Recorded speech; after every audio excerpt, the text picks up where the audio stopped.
Hey, speaking of which, Buster Hatfield has a farm just outside of town. He told me last week a government agent came in, knocked on his door, and said he was there to inspect all of Buster's property because they think he might be growing marijuana.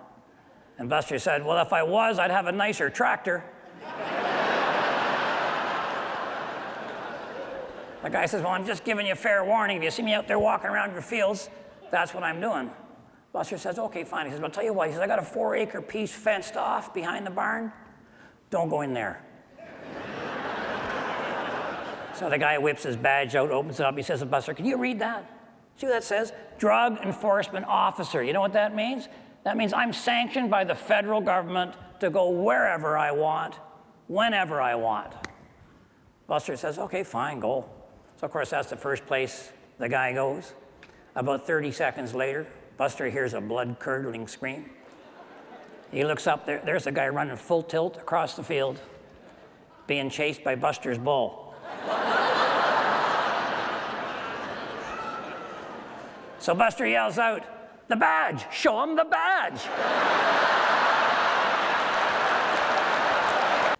Hey, Red Green here. This is really the first official announcement of my brand new tour coming next year.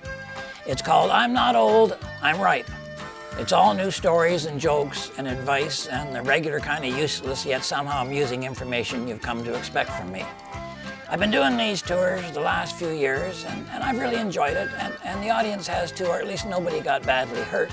So I've decided to keep doing it until I stop.